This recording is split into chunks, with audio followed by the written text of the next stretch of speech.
There's not much Graham Beattie doesn't know about New Zealand books. The former publisher at Penguin, now the prolific writer of Beattie's book blog, he does a blog that every New Zealand writer and reader knows they can trust.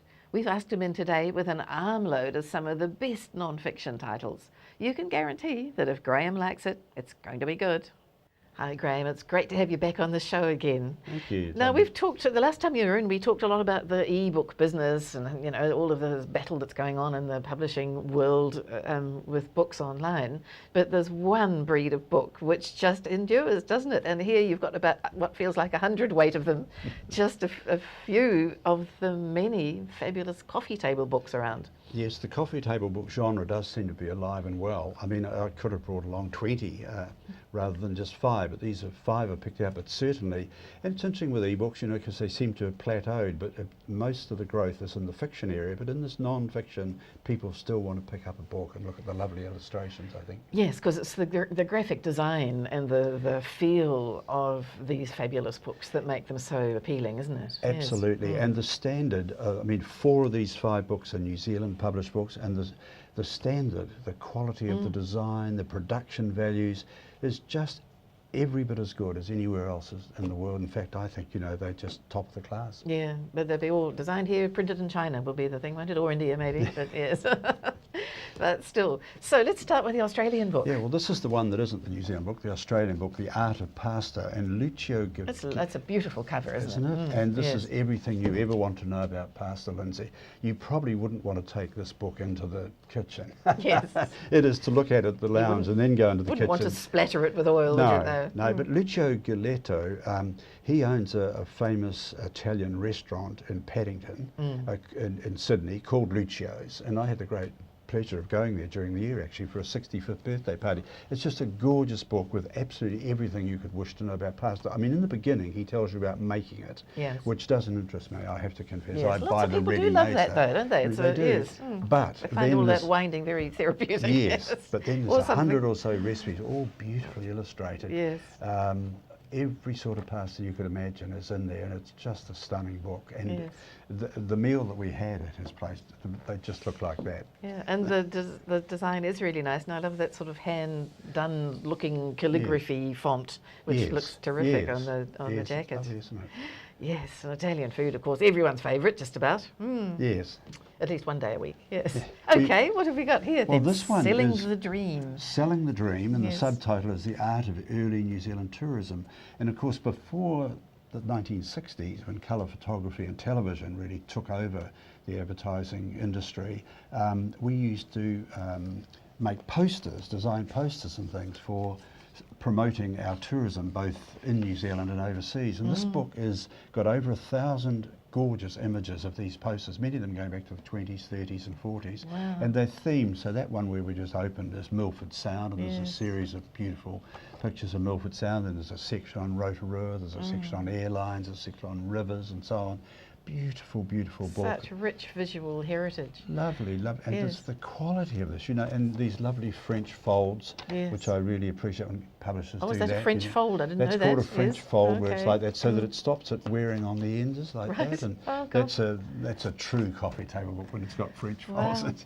And these images look so immaculate, it makes me wonder if, I mean, you'd imagine if they were still existing, because they go back decades and decades. They do. That there'd be mildewing or foxing, I think they call it, and but there's no one suspects they've been apparent returned damage their at all. former glory, because I mean they couldn't, you know, something that's done in 1920 that looks like that surely wouldn't still look like that pristine, today. yes, with the white so white and the blue so blue. It's been made whole again, I think, which is rather good. Yes, so Selling the Dream, and it tells New Zealand's story really through art from tourism advertising. So as a Christmas present, it would appeal to a broad range of people, wouldn't it? I mean, not just those interested in graphics or publishing or whatever, but the whole New Zealand story is told here, isn't it? It New is. Zealand business and it's New Zealand tourism. Incredibly beautiful book. Yes. It's really lovely. Yes. I have to say, I've already bought this one for a lucky person. You better Have to keep hope quiet they don't about see that. the show. Yes. Okay.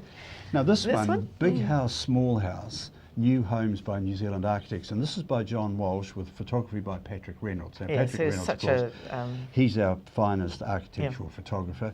Walsh and Reynolds, I think this is probably their third or even fourth book together, and they're a great combination. John Walsh is involved in the Institute of Architects and has been publisher of architectural magazines and the like. And Reynolds, of course, is just a wonderful photographer. He even lectures in photography at the School of Architecture here in Auckland. And this book is a huge, it weighs a ton, and it's a very, very beautiful book, and it shows houses that have been designed and built in the last 5 years in New Zealand, and it covers the whole country, and it also covers the whole range of houses. Like, it's got artists, tiny, quite small artist studios in a couple of instances, to enormous big houses in Queenstown and Waiheke Island and other places, and it's just truly, you know, his wonderful photography and the text to go with it.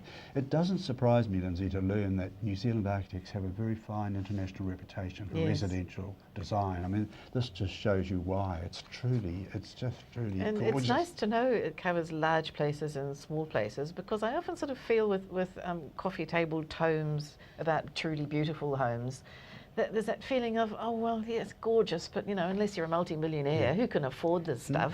Right. So it's nice that some of it's achievable. Yes, and I mean, you know, I was looking there before, in the Auckland suburb of Arch Hill, which is not far from here. There's a quite modest home featured in there, where an addition has been put on to a small home, and it's still a small home, but it's an example of what you were saying. They're not all multi-million-dollar mansions, but beautiful stuff. And given New Zealand's and Auckland's current adoration for property and real estate, this would be an excellent gift to somebody who's got an eye for a nice place to live.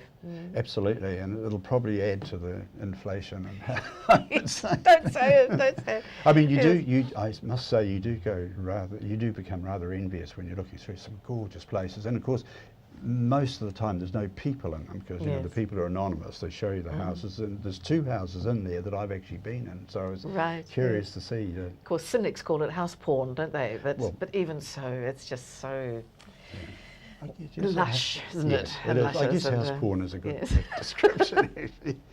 Okay, moving right along. Well, that leads us on to 240 years of New Zealand painting. Now, this book has had this is its third reincarnation, really. First of all, in 1970, Gil Docking, who was a former head of the Auckland Art Gallery, wrote a book about New Zealand painting up till 1970. And then in 1990, Michael Dunn, who was head of Elam School of Art here, he took it from where it ended, the previous one ended in 1970, up to 1990, and now Edward Henfling, who was an academic in the Waikato in the art field, has brought it up from 1990 to 2010, and he's added all the people that have become prominent at the time. Sounds like a total tour de force, this book. It is, and this is absolutely the last word on New Zealand painting. It's a truly gorgeous book, and there isn't anything in there that you won't know about New Zealand painting if you read that. Yes.